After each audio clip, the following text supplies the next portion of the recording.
atadura, toda cadena explotar.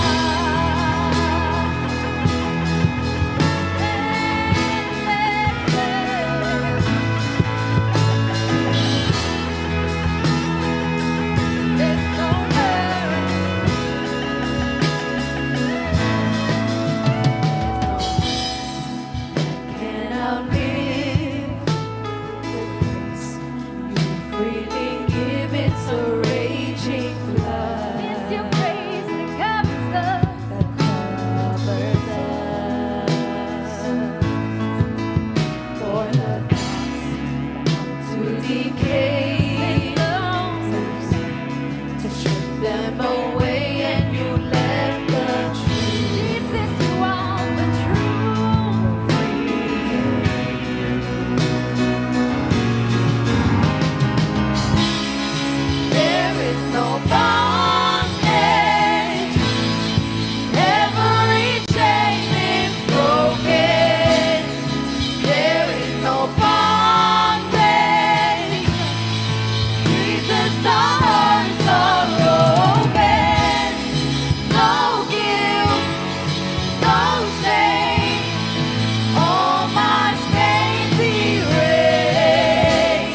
tu presencia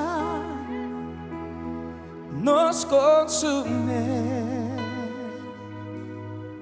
En tu presencia el cielo y la tierra uno son. En tu presencia renuevas todo. Renuevas todo.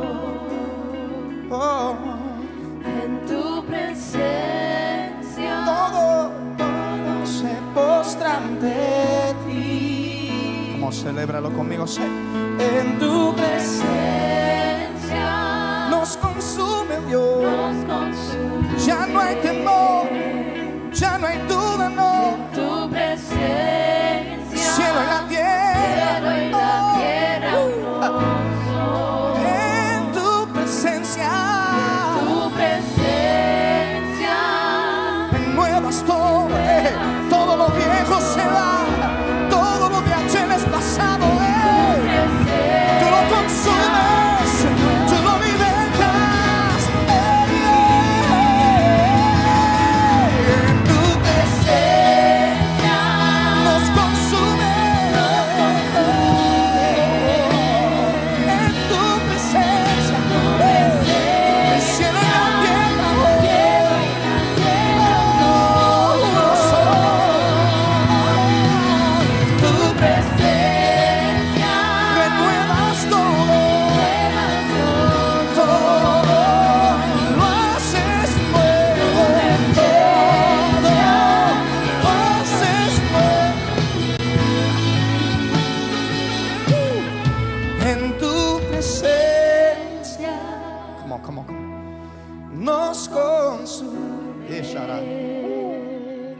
en tu presencia Todo muro tiene que caer, cielo y la tierra nos toda cadena se destruye, el yugo se pudre en su presencia. tu presencia Libertad, renuevas todo. hay libertad.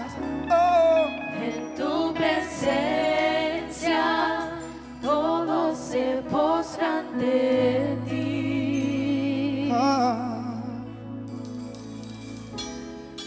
There is no bondage, no. Every chain is broken. There is no bondage. No, Jesus, our hearts are open. No guilt, no shame. no shame. Every day. All my sins There is no erased. bondage, no. There is no bondage. Oh. Every chain is broken. Who the sun sets free There is no is free indeed. bondage. Oh.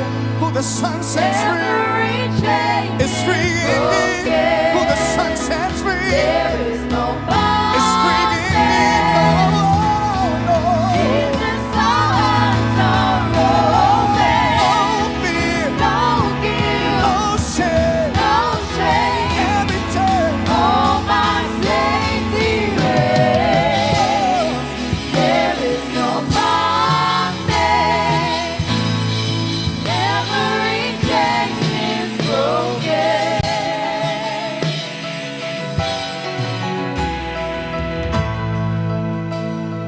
Chain is broken.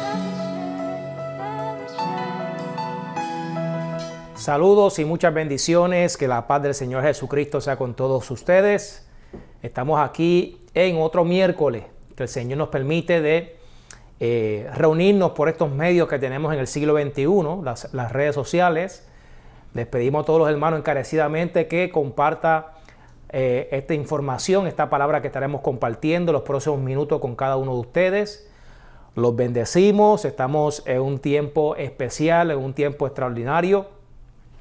Estamos vivos en el siglo XXI, en diciembre.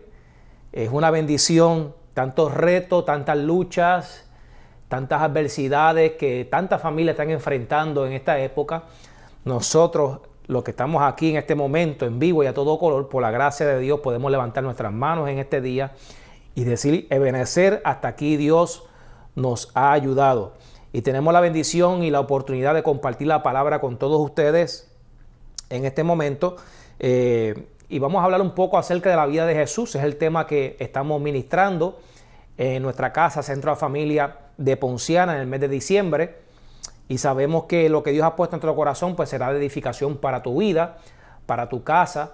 Y espero que esta palabra pueda ponerla en práctica, ¿verdad? Porque lo importante de la palabra, de la enseñanza, de la predicación es que no solamente tú escuches, pero como decía Santiago, que seamos hacedores de la palabra, ¿verdad? Que no seamos olvidadizos, sino que seamos hacedores de la palabra. Así que oramos y entramos en la palabra del Señor. Padre, gracias por este privilegio y este honor que tú nos concedes y nos permite de enseñar, predicar tu palabra en este momento. Gracias por los hermanos que están conectados, Señor, a través de las redes sociales y aquellos que de alguna manera u otra estarán, Señor, estarán expuestos, Señor, a esta palabra, Señor, que la palabra haga el efecto por el cual tú la envías, Señor, a sus corazones en el nombre poderoso de Jesús. Amén. La vida de Jesús. La vida de Jesús, tenemos, ¿verdad?, muy poca información acerca de la vida de Jesús. 33 años aproximadamente se dice, ¿verdad?, los evangelios que tenemos a nuestro alcance en la Biblia, tanto el evangelista Mateo, Marcos, Lucas, Juan, recopilaron información acerca de la vida de Jesús y prácticamente tenemos a nuestro alcance los últimos 3 años y medio de su vida aquí en la tierra, que yo creo que es suficiente para nosotros poder apreciar lo que fue este hombre. Leía este poema y quiero compartirlo con ustedes. Lo escribió James Allen Francis y lo tituló Una vida solitaria. Y dice así: nació en un lugar insignificante y pequeño llamado Nazaret. No se sabe mucho de lo que hizo entre la edad de 12 años hasta los 30 años. A los 30 años se convirtió en un maestro y predicador del reino de Dios junto a 12 ordinarios hombres. Nunca escribió un libro, nunca tuvo una oficina, nunca construyó un edificio. Se piensa que no tuvo casa propia o una familia como esposa e hijos. No fue al colegio, nunca vivió en una ciudad grande, nunca fue a más de 200 millas de distancia del lugar donde nació, no hizo afiches ni escribió como hoy día se ve, tengo la agenda abierta para cruzadas y milagros y salvación. No tuvo redes sociales, no tuvo cadenas de televisión, no hizo cosas que usualmente se asocian con grandeza, no tenía credenciales, solo él mismo, solo su propia vida. Tenía aproximadamente 33 años cuando la opinión pública se tornó contra él.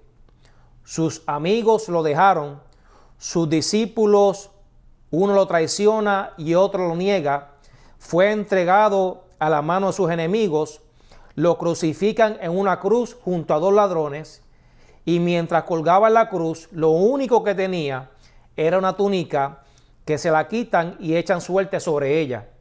Cuando muere lo entierran en una tumba prestada. Sin embargo, 21 siglos después, sigue siendo la figura central de la raza humana. Fue el ejemplo máximo de amor.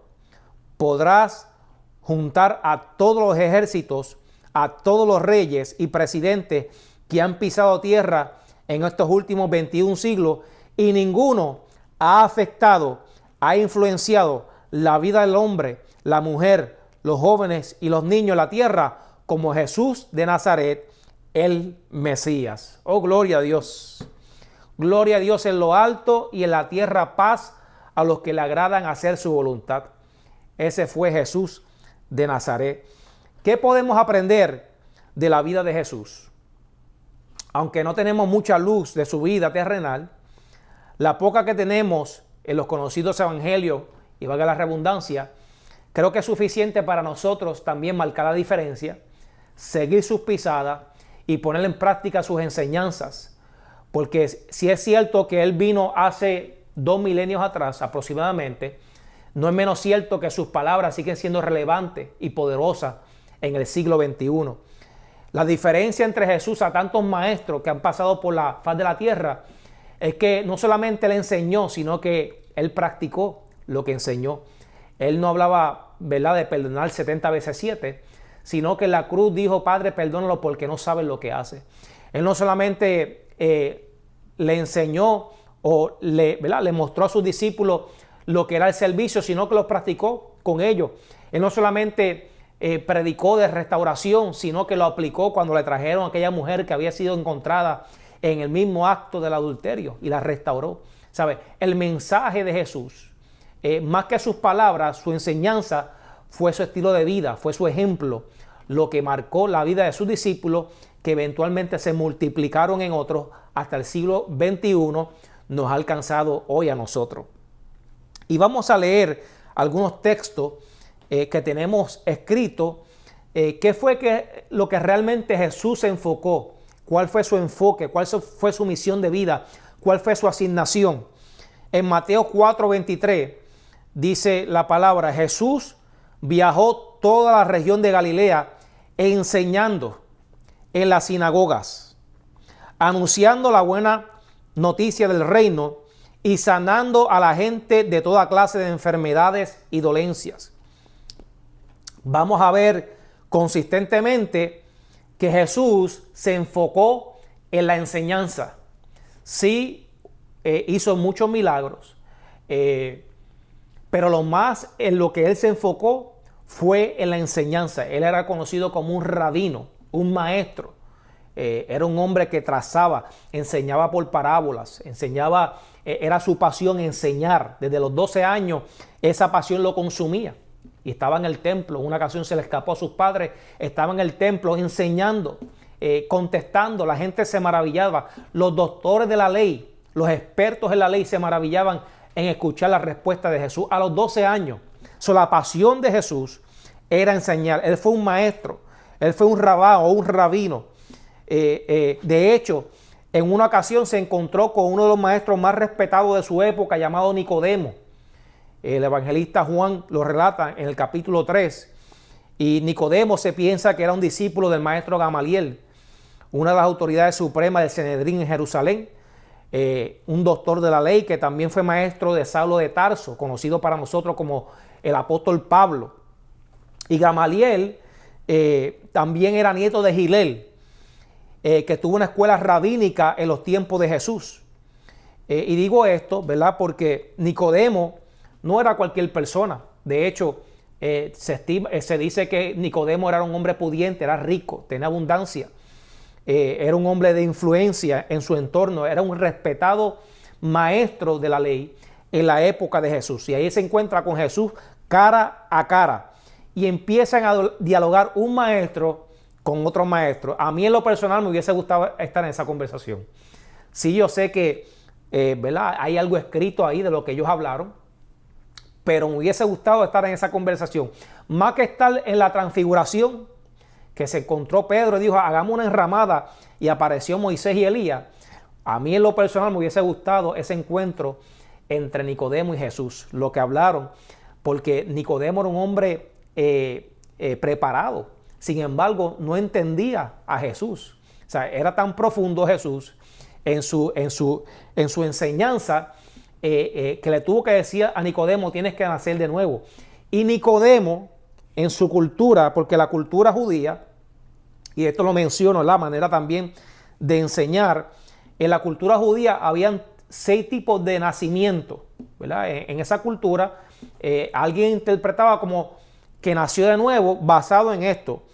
Número 1, el primer nacimiento es cuando un joven se convertía en un hombre y se celebraba lo que se conoce como el Bar Mitzvah o el Bar Mitzvah. Y eso era a la edad de 13 años. Es cuando ya el jovencito se reconocía que podía hasta estudiar en la sinagoga la Torá. Entonces, ese era como el primer nacimiento, un nuevo nacimiento en el entorno de la época de Jesús entre los judíos. También se conocía como un nuevo nacimiento cuando uno se casaba, ¿verdad? Era como otra vida, algo diferente. También cuando un gentil se convertía al judaísmo, era algo nuevo, un nuevo nacimiento. También cuando una persona era adoptada por una familia, es algo nuevo también. Se conocía eso como un nuevo nacimiento. También cuando un hombre era ordenado rabino, ya era como otra vida, otra dimensión.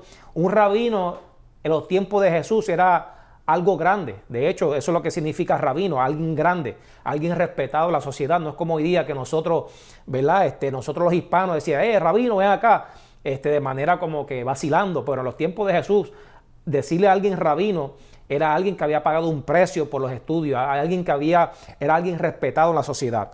Y por último, alguien que había nacido nuevo era cuando un rabino era ordenado jefe de una yeshivá. Y una yeshivá es un centro de estudio de la Torá y del Talmud, generalmente dirigida a varones del judaísmo ortodoxo. Y ya Nicodemo había experimentado todos estos tipos de nuevo nacimiento. Y cuando se encuentra con Jesús, en ese diálogo que tuvieron, Nicodemo dice, bueno, ya yo soy un rabino ordenado en la yeshivá. ¿Sabes? Yo soy parte de la corte del Sanedrín. Ahora él dice, ¿qué otro nuevo nacimiento hay? ¿Tendré que yo meterme en el vientre de mi madre y volver a nacer? O sea, lo que Jesús le estaba diciendo, y perdone la expresión, le estaba volando los sesos, la mente a Nicodemo. Ya Nicodemo había pasado por todos estos nuevos nacimientos. Por eso el que se hace la pregunta, ¿tendré que yo volver a nacer de nuevo en el vientre de mi madre? Y Jesús le responde, le dice, tú eres maestro respetado y te estoy hablando cosas terrenales. Imagínate si te hablo las cosas celestiales. En el buen español de nosotros, Jesús le está diciendo a Nicodemo, te estoy dando leche y te está jugando. Imagínate si te doy carne sólida. Entonces, esa fue la conversación del rabino Jesús contra el rabino llamado Nicodemo. Porque, vuelvo y repito, lo que causó el impacto en el entorno de Jesús mientras él vivía y estaba en su ministerio, no era solamente lo que enseñaba, porque en la época de Jesús había muchos rabinos. Era la manifestación del reino. Él enseñaba, mientras él enseñaba, la gente se sanaba, la gente se restauraba, la gente era transformada. ¿Por qué? Porque lo que él vivía, lo que él enseñaba era lo que él vivía, y lo que él vivía era la esencia del Padre que lo envió a la tierra. En Mateo 7, 28 y 29 dice, cuando Jesús terminó de decir esas cosas, las multitudes quedaron asombradas de su enseñanza, porque lo hacía con verdadera autoridad, algo completamente diferente de lo que hacían los maestros de la ley religiosa. O sea, cuando él enseñaba, la gente se quedaba asombrada porque manifestaba autoridad, contrario a los maestros de la ley religiosa. En Mateo 9, 39 dice, Jesús recorrió todas las ciudades y aldeas de esa región, enseñando en las sinagogas y anunciando la buena noticia acerca del reino. Y sanaba toda clase de enfermedad y dolencia. Eso es bien parecido al primer verso que leímos. En Mateo 11:1 dice, cuando Jesús terminó de darle esas instrucciones a los 12 discípulos, salió a enseñar y a predicar en las ciudades de toda la región. Estoy leyendo todos estos textos porque esto nos está confirmando que la pasión de la vida de Jesús fue la enseñanza. Enseñar. ¿Por qué? Porque cuando uno enseña, la gente es transformada. Un milagro crea un impacto, pero un milagro no transforma a nadie. La enseñanza es la que transforma la manera de nosotros pensar. Y cuando transformamos la manera de nosotros pensar, entonces podemos cambiar nuestra manera de vivir. Por eso es que usted puede ayudar a una persona, pero si no ayudas a esa persona a transformar su forma de pensar, esa persona siempre va a estar dependiente de otro, va a estar dependiente de un sistema, va a ser esclavo de un sistema. Pero cuando tú le enseñas a esa persona a pescar, cuando tú le enseñas a esa persona a prosperar, cuando tú le enseñas a esa persona a manejar sus relaciones en el matrimonio, sus relaciones en su entorno, en su mundo, en su ambiente, entonces esa persona puede ver el cambio que necesita ver. Porque los milagros, vuelvo y repito, impactan, pero no transforman. Pregunto yo, ¿cuántos milagros no vio el pueblo de Israel? Personalmente yo no he visto milagros como ese pueblo, por lo menos lo que yo puedo leer en la Escritura. No he visto milagros como como ese pueblo vio. Sin embargo, dice la palabra que aparte de Josué y Caleb, esa gente, esa generación no entró a la tierra de promesa por la incredulidad. Porque tú puedes ver milagros, no significa que tu manera de pensar va a cambiar. Entonces Jesús se enfocó en la enseñanza, porque el maestro sabía que la enseñanza es lo que transforma al hombre. Él sabía que eventualmente él se iba a ir, por necesitaba impartir, enseñarle los principios, las verdades del Padre Celestial, del reino de los cielos a sus discípulos, para que esa enseñanza se multiplicara. Eventualmente llegáramos hasta el día de hoy, que todavía seguimos predicando y enseñando acerca del reino de Dios. Dice Mateo 13:53, cuando Jesús terminó de contar esas historias e ilustraciones, salió de esa región, regresó a Nazaret, su pueblo. Cuando enseñó allí en la sinagoga, todos quedaron asombrados y decían, ¿de dónde saca esa sabiduría y el poder para hacer milagros? O sea, Jesús no solamente enseñaba, pero luego que enseñaba venía la manifestación del poder de Dios. Y eso creó un impacto en la vida de aquellos que tuvieron la experiencia de conocerlo cara a cara mientras él caminó aquí en la tierra hace más de 2000 años atrás. Mateo 21, verso 23.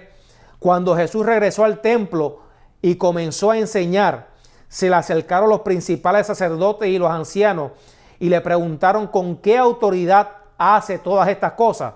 Le reclamaron, ¿quién te dio el derecho? O sea, los religiosos chocaban con lo que Jesús enseñaba, con la autoridad con que él enseñaba. De hecho, él los confrontó y le decía, hipócrita, ustedes enseñan algo que no viven. O sea, sepulcro blanqueado, le decía, por fuera se ven bien, pero por dentro están podridos. Él vino a confrontar el sistema religioso de su época, porque escuche bien, Jesús fue judío y fue fiel a la Torá. De hecho, dice, creo que Mateo lo confirma, que él vino a cumplir la ley. Él no vino a abrogar la ley, vino a cumplirla. O sea, él era un hombre fiel a la escritura, fiel a los mandamientos, fiel al mandato. No falló ningún mandato del Señor. Fue el único que pudo cumplir toda la ley. Él fue fiel a eso. Pero escucha bien, él vino a interpretar correctamente la ley de Dios.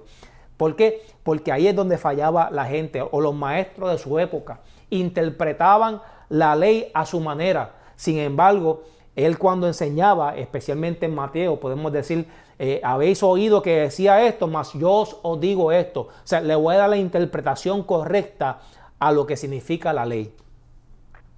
Mira lo que dice Mateo 26:55. Luego Jesús le dijo a la multitud, ¿acaso soy yo un peligroso revolucionario para que vengan con espadas y palos para arrestarme? ¿Por qué no me arrestaron en el templo? Estuve enseñando allí todos los días. O sea, todos los días, dice eso en Mateo 26:55. Mientras Jesús estuvo los 3 años y medio que se estima que estuvo en su ministerio terrenal, todos los días lo que él hacía era enseñar, vaciándose en sus discípulos, vaciándose en la gente. ¿Por qué? Porque estuvo 30 años llenándose. Hay gente que, escuche bien, se está llenando 3 años para vaciarse en 30 años. No funciona así. Cristo pudo estar 3 años y medio aproximadamente vaciándose, enseñando todos los días porque estuvo 30 años llenándose, aprendiendo, creciendo, madurando la revelación de la palabra del Dios eterno. La vida de Jesús fue más que una de hacer milagros. Su función principal fue enseñar el reino de Dios. Su pasión fue enseñar. De hecho, el único relato bíblico que lo mencioné hace unos minutos atrás, a los 12 años, ¿verdad? En su adolescencia, estaba frente a los doctores de la ley, dando respuesta, y todos quedaban maravillados de su inteligencia. Es interesante porque hoy día en los afiches tú ves los títulos de apóstol, profeta, pastor, y rara vez tuve un afiche del título de maestro, porque hoy día no es atractivo un maestro para las masas. Usted anuncia en su congregación que viene el maestro fulano de tal. En estos días tuvimos la bendición de tener al doctor Samuel Pagán, un maestro, pero yo estoy seguro que poca gente llegó porque era el doctor o el maestro Samuel Pagán. Pero si llega a ser el profeta que está, que te dice los números del seguro social y te dice el año que usted nació, se hubiese llenado, porque a la gente le gusta eso, pero muy poca gente le gusta aprender. Y por eso es que rara vez los afiches tú ves el título de maestro, porque el maestro no es llamativo. Sin embargo, nuestro Señor Jesús, su función principal fue la de maestro, la de rabí, la de enseñar. ¿Por qué? Porque la enseñanza transforma el corazón. Marcos 6:34 dice, y salió Jesús y vio una gran multitud y tuvo compasión de ellos, porque eran como ovejas que no tenían pastor, y comenzó a enseñarle muchas cosas. Mira el texto. Jesús salió y vio una multitud, vio mucha gente, y tuvo compasión de ellos porque eran como ovejas que no tenían pastor. Y mira cómo Jesús lo que hace, dice, y comenzó a enseñarle. O sea, él vio a la gente, tuvo compasión, dijo, esta gente necesita que yo les enseñe. Están enfermos, lo que necesitan es enseñanza. Tienen hambre, lo que necesitan es enseñanza. Tienen problemas en su matrimonio, lo que necesitan es enseñanza. Tienen problemas, tienen retos en sus negocios, lo que necesitan es enseñanza. Enseñanza fue lo que hizo Jesús, enseñar. Escuche bien, un pastor o un corazón pastoral alimenta a sus ovejas enseñando. Un padre alimenta a sus hijos enseñando. Ahora, ¿qué enseñaba el maestro para concluir en esta noche? ¿Qué enseñaba el gran maestro? Mateo 4, el verso 17 dice, desde entonces comenzó Jesús a predicar y a decir, arrepentíos porque el reino de los cielos está cerca. Y en Hechos 1:3 dice, quien también después de haber padecido se presentó vivo con muchas pruebas indudables, apareciéndosele durante 40 días y hablando acerca del reino de Dios. Entonces, lo que Jesús enseñaba era el reino de Dios, the kingdom of God. ¿Cuál es el reino de Dios? ¿Qué es el reino de Dios? Todas sus parábolas tenían que ver con el reino de Dios. Y el reino de los cielos o el reino de Dios es semejante a. Y usaba un relato ficticio para enseñar verdades espirituales. Esa fue su pasión, enseñar el reino de Dios. Yo oro para que la iglesia del siglo XXI tenga esa pasión. ¿Qué pasión, Pastor Herchi? La pasión de enseñar el reino de Dios. Porque en el reino de Dios está todo lo demás. La gente enseña prosperidad, la gente enseña fe, la gente enseña gobierno, diseño, la gente enseña muchas cosas. Pero el llamado de la iglesia es enseñar lo que Jesús enseñó. El reino de Dios, the kingdom of God. Cómo funciona el reino de Dios para manifestarlo aquí en la tierra. En la oración él dijo, venga tu reino, hágase tu voluntad en la tierra como lo es en el cielo. La próxima semana, si Dios lo permite, vamos a estar hablando la segunda parte de este tema, la vida de Jesús, y vamos a hablar de las obras de Jesús, las obras de Jesús. Así que espero que de alguna manera esta palabra haya sido de edificación a tu vida. Enseña, ten pasión también por aprender. Aprende los principios, las verdades del reino y ponlas en práctica. Y créeme que veremos resultados poderosos en el nombre poderoso de Jesús. Padre, gracias por tu palabra que nos ha permitido compartir en esta noche. Gracias por cada hermano que ha estado conectado durante tiempo. Señor, te damos la gloria y la honra porque sabemos, Señor, que tu vida fue un ejemplo para nosotros. Ayúdanos a tener pasión por aprender, por crecer, por madurar, por avanzar. Señor, por desarrollarnos en la vida de fe y a la misma vez, Señor, por enseñar y dar por gracia lo que por gracia hemos recibido, Señor. Ayúdanos a honrar el don del maestro, Señor, en el siglo XXI, Señor. Gracias por los maestros, Señor, de este tiempo. Gracias por aquellos, Señor, que se preparan, estudian, aprenden para enseñarles a otros, Señor. Bendícelos en gran manera, Señor, aunque poco lo honren, Señor Padre. Tú fuiste un gran rabino, tú fuiste un gran maestro, Señor. Y nos toca a nosotros también como iglesia, Padre, enseñar y predicar el reino de Dios. En el nombre de Jesús. Amén. Sean bendecidos, amados.